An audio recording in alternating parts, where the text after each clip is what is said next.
फैलाया कि नहीं फैलाया।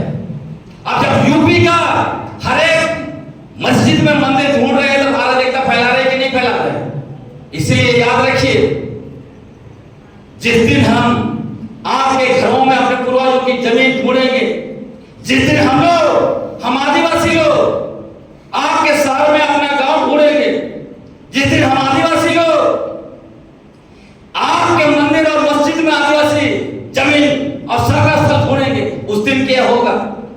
आपका घर, आपका मंदिर, मस्जिद, आपका शहर, वो सब कुछ हमारा होगा, क्योंकि आपने ये सारे आदिवासी की जमीन पर खड़ा किया है असंवैधानिक रूप से, कानूनों को तोड़कर, नियमों को तोड़कर। ऐसा नहीं चल सकता है। अब आदिवासी का कानून जो है, नियम है, उसको आपको रिस्पेक्ट करना पड़ेगा। साथियों, 2-3 बात कहकर खत्म करना चाहता हूं।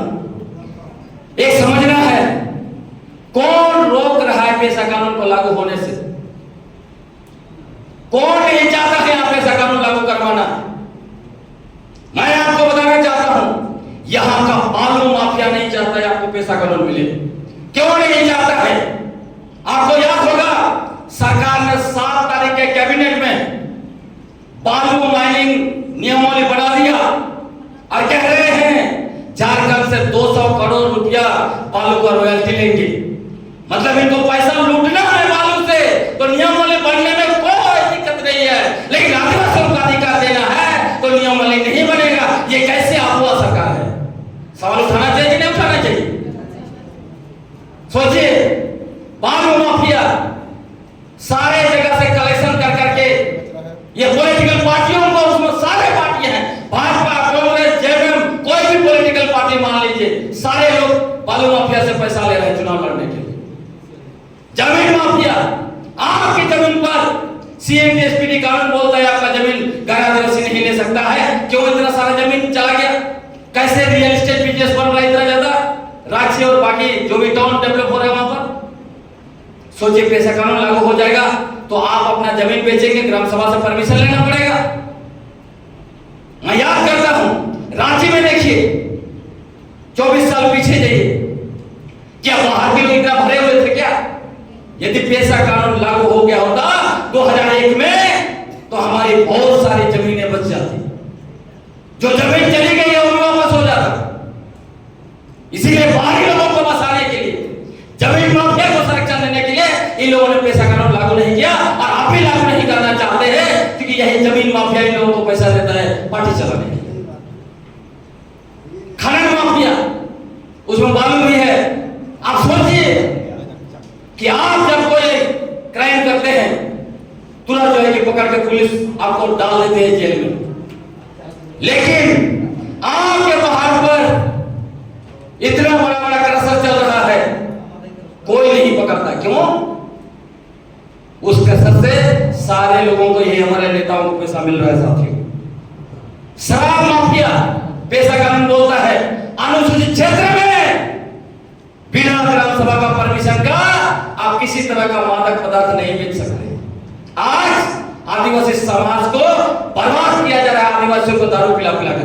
अनुसूचित क्षेत्र में सरकार धड़ल्ले से जो है कि शराब बेच रही है, दुकान करके।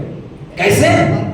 जब पेशा कानून लागू हो रहा है, भले आपने नियमावली नहीं बनाया, लेकिन पेशा कानून 1997 से ही लागू है, फिर भी कैसे हमारे इलाके में शराब आप बेच रहे हैं? मैंने मंत्री महोदय को कहा, आप कौन सा अधिकार के तहत शराब बेच रहे हैं अनुसूचित क्षेत्र में? एनजीओ, जिसके बारे में भाई अजय ने बहुत अच्छी बात कही, एनजीओ माफिया भी नहीं चाहता है कि आपके इलाके में पेशा कानून लागू हो। क्यों नहीं चाहता है? अजय भाई ने बता दिया कि पूरा कहां यूपी का, कहां दिल्ली का, कहां चेन्नई का एनजीओ आके आपका करोड़ों करोड़ों रुपए का प्रोजेक्ट निकाल के आपका पैसा खा रहा है।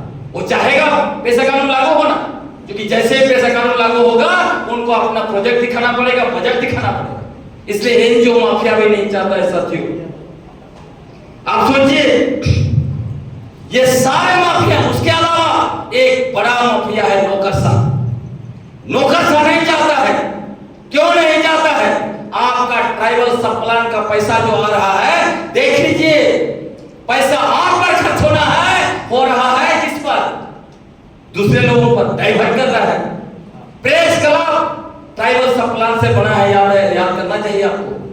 अभी जो है यहां जो फिल्म बनाएंगे उसमें आपका 11 लाख रुपया को उन्होंने दे दिया। बताइए कितने आदिवासी फिल्म मेकर है, किसी को नहीं मिला, किसको मिल रहा है पैसा? इसी टाइप का चीजें जो है कि की जा रही है। उसके अलावा डिस्ट्रिक्ट मिनरल फाउंडेशन ट्रस्ट, वहां का पैसा जो आपका खनन क्षेत्र का है वो पैसा वापस आना चाहिए आपके विकास के लिए, आपके जो है कि शिक्षा के लिए, आपका रोजगार के लिए। उसको क्या कर रहा है? डीसी और डीडीसी मिलकर बंधन बांट कर रहा है। का एक सीएजी का रिपोर्ट आया, उसने कहा बोकारो का डीसी 1 करोड़ रुपया से ओपन जिम बना दिया। बताइए रांची का डीसी का बंगला बना दिया मैक्लिफ से गली। आपका चतरा का लोहरदगा का डीसी कहीं टॉयलेट बनवा रहा है, कहीं फर्नीचर खरीद रहे हैं अपने ऑफिस के लिए। बताइए और हमारे नेता कहते हैं आवाज नहीं उठाओ, आवाज उठाओगे तो ये सरकार गिर जाएगी। बाप रे बाप। तो आपको यह समझना पड़ेगा कि हम लोगों को ये लोग गुमराह कर रहे हैं, गुमराह करना चाहते हैं। मैं आपको आखिरी बात ये कहना चाहता हूं, आखिर जो सरकार अगुआ सरकार कहती है खुद को, भाजपा सरकार जिसने हमारा सरना स्तर तक को लैंडमाइन में डाल दिया, पूंजीपतियों के लिए सीएनजी एसपीटी जैसे कानून जो हमारे पूर्वजों के खून से लिखे गए दस्तावेज को जो है उन्होंने हमला बोला, उस पर हमला किया, 3 मिनट में विधानसभा में संशोधन किया। हम लोगों को धर्म के नाम पर, सबने ईसाई के नाम पर मुर्गा लड़वाया, इसीलिए हमने उनको उखाड़ के फेंका। आपको मैं बताना चाहता हूं, आज भी सबना ईसाई के नाम पर मुर्गा लड़ाया जा रहा है। जितना दिन सबना ईसाई के नाम पर आप मुर्गा लड़ाई करिएगा उतना ही आप ज्यादा लूटे जाएंगे, याद रखिएगा। आज हम लोग सबसे ज्यादा थरामी करते रहते हैं। मुर्गा में देखे ना आप लोग, दोनों मुर्गा को ऐसा ऐसा दवा और घास खिलाया जाता है। दोनों मुर्गा को लगता है कि हम इसको मार देंगे, वो लोग उसको लगता है हम उसको मार देंगे, उससे ज्यादा ताकतवर है। दोनों एक दूसरे को मारता है। कभी कभी आप देखिएगा दोनों मर जाते हैं और लड़ाने वाला दारू लेके आता है, पकाता है, चाव से खा रहा है, पैसा भी जीत लिया। और मुर्गों का क्या हुआ? दोनों मर गए ना। यही हालत हमारी हो रही है। जब तक हम देखते हैं सरना ईसाई के नाम पर हम मुर्गा लड़ाई कर रहे हैं, मुर्गा लड़ाई जैसे खत्म हो जाता है, हम देखते हैं हमारी जमीन पर बाहरी दिक्कुओं का बहुत बड़ा अपार्टमेंट बन गया, पोस्ट बिल्डिंग बन गया, हमारे पहाड़ पर उनका क्रशर लग गया, हमारी नदी पर उनका ट्रक जाके हमारा बालू छीन के जाके बेच खा रहा है। हमारा जंगल को उजाड़ के टिम्बर बेच के वो जो है कि मालिक बन रहा है, बड़ा बड़ा अपार्टमेंट बना रहा है। हमारा कोयला छीनकर, हमारा आयरन ओर छीनकर, बक्सर छीनकर उनके महल बन रहे हैं। रांची घूम के देख लीजिए, 20 साल पहले क्या था, अभी पूरा का पूरा रांची का महल बन गया। किसका पैसा है? कैसे आपने आदिवासियों की जमीन पर महल खड़ा कर दिया? कौन सवाल उठाएगा? आपका नेता नहीं उठाता है, क्योंकि भाजपा वालों को पता है इन आदिवासियों को सरना ईसाई के नाम पर मुर्गा लड़ाओ, ये लोग हमें वोट देंगे। झारखंड मुक्ति मोर्चा और कांग्रेस को पता चल गया है कि आदिवासियों को डराओ, आदिवासियों को बार-बार डराओ कि हमको अगर वोट नहीं दिया तो भाजपा आ जाएगी और आपका सब कुछ छीन लेगी।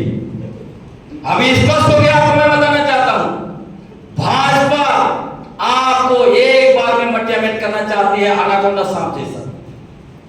वो निकल गया अनाकोंडा सांप, आपका अस्तित्व मिट गया।